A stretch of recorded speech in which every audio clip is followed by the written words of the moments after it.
之日高手云集，是你们与我共同前往王城百里家，很快就区区2处，换我给你。他可是武王境啊！金神，同时运装武魂灵海，传你灵武诀。武魂膨胀。说正事。那喜欢吗？有点土味呀，不过……哎，我倒想知道知道。之前你伤了愚兄文人言，你说？哎，还有驷马难追。那2位少主，我们一言既。Halo guys, welcome back to KD Universe. Akhirnya Tonghua baru mencapai episode 10 nih guys, Link Utalu atau Link U Kontinen. Nah di channel Mimin itu akan masuk ke part 6 ya guys, hehe.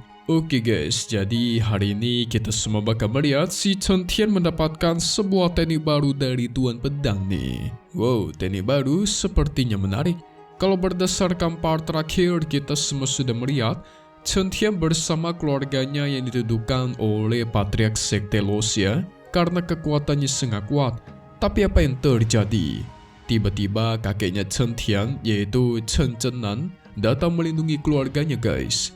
Dia juga sudah bersiap untuk berperang dengan Sekte Luoxia karena mereka terlalu keterlaluan. Karena masalahnya sudah semakin rumit, si Patriark pun meminta Chen Yue untuk dia bawa. Alhasil Cempatian dihabisi karena sudah melanggar aturan klan.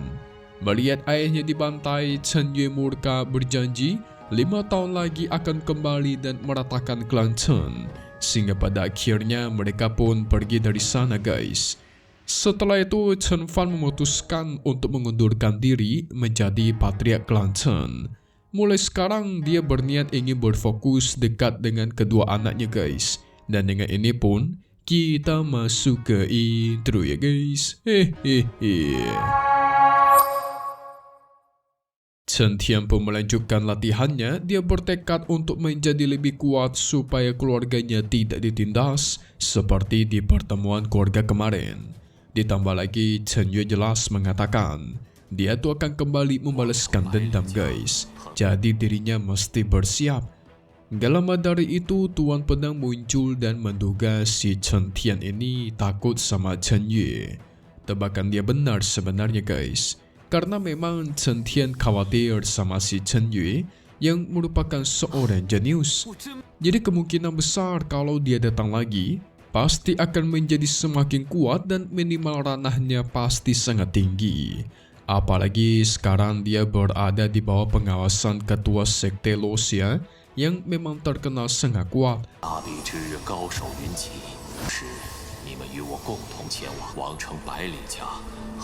Tapi Tuan Pedang menenangkan dia guys, menegaskan kalau ketua Sekte Luoxia itu masih gak ada apa-apanya. Jelas Chen Tian kaget, gak ada apa-apa dari mana coba? Lihat saja kemarin. Jelas semua keluarga itu ditundukkan sama ketua Sekte Luoxia seorang diri. Tapi Tuan Pedang sama sekali tidak takut. Dia juga berjanji akan membantunya membuat Chen Tian menjadi lebih kuat cuma dalam kurun waktu 3 tahun. Di satu sisi Chen Tian masih nggak percaya guys. Soalnya Tuan Pedang ini cuma tersisa jiwa doang, tidak memiliki tubuh asli. Jadi kalau semisal pun para musuh kuat ini datang, pasti Kaisar Pedang ini juga nggak bisa ngapa-ngapain, cuma bisa diam doang. Untuk membuktikannya, Tuan Pedang menyuruh dia agar berlatih, karena dia akan mengajarinya sebuah teknik 5 keterampilan spiritual. Dia pun langsung masuk ke dalam dunia kitab surgawi, supaya Chen Tian bisa mempelajarinya di sana. Jelas mulai itu Chen Tian langsung masuk dan mempelajarinya guys. Kebetulan Chen Tian merupakan seorang jenius. Alhasil dalam waktu sekejap, dia bisa mempelajari dan kultivasinya auto meningkat. Itu membuat dia sangat senang. Berbeda dengan Tuan Pedang, malah menyuruh Chen Tian segera berkultivasi lagi karena dia bisa melihat Chen Tian akan menerobos ke tingkat selanjutnya. Chen Tian pun menurutinya dan mulai kultivasi kembali. 金神同时运装武魂灵海，传你明武诀。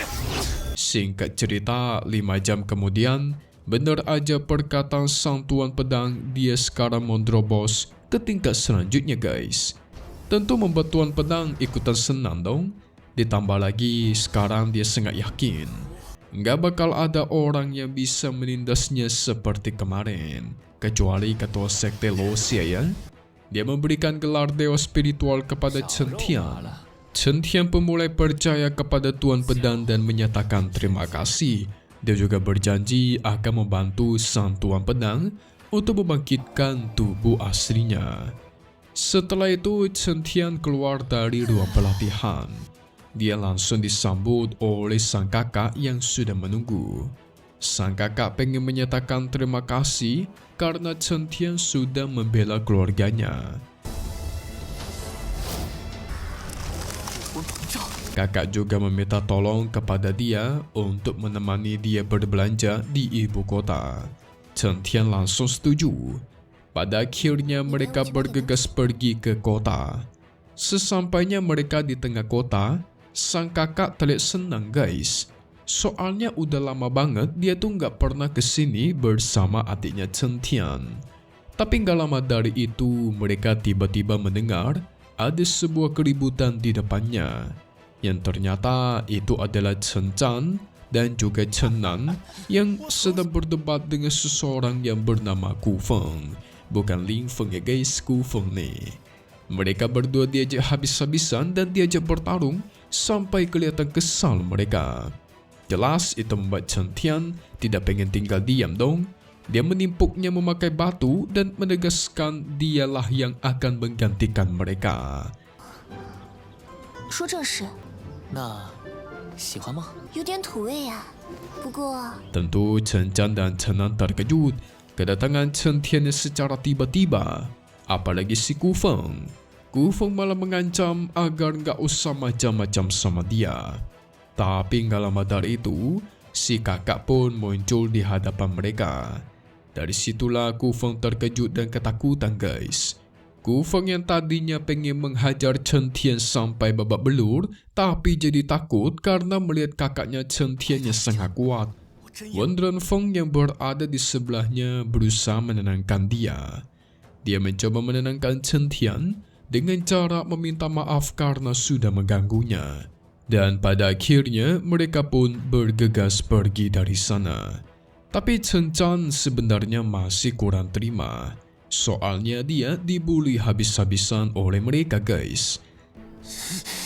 哎，我倒想知道知道。 Mendengar hal itu, Renfeng pun berbalik, langsung menantang Chen Tian dan lainnya untuk bersaing. Sampai-sampai dia bertekad akan memberikan bunga kelopak merah kalau semisal dia kalah. Tapi jika mereka lah yang kalah, maka keluarga Chen Tian harus tunduk kepada keluarga Wennya. Wow, pertarungan antar keluarga kah? Tentu mendengar itu, Chen Tian langsung berpikir, apakah dia untung untuk mengambil tantangan yang seperti ini? Karena Chen Tian yang lainnya pun diam, akhirnya Renfeng berniat untuk pergi dari sana. Karena dia berpikir, Chen Tian yang lainnya pun gak berani guys. Tapi tiba-tiba Chen Zhen menghentikan dia dan menegaskan kalau Chen Tian berani bertarung. Dia juga menasihati Chen Tian agar menerima tantangan itu karena yang namanya bunga kelopak perak sungguh berharga.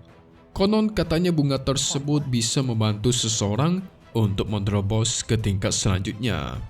Alhasil Chen Tian pun setuju akan hal tersebut.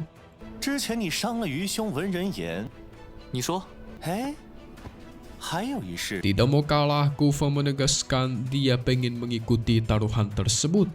Chen Tian pun kembali ke kediamannya dan menemui sang ayah. Dia meminta maaf karena sudah mengambil tindakan yang ceroboh guys.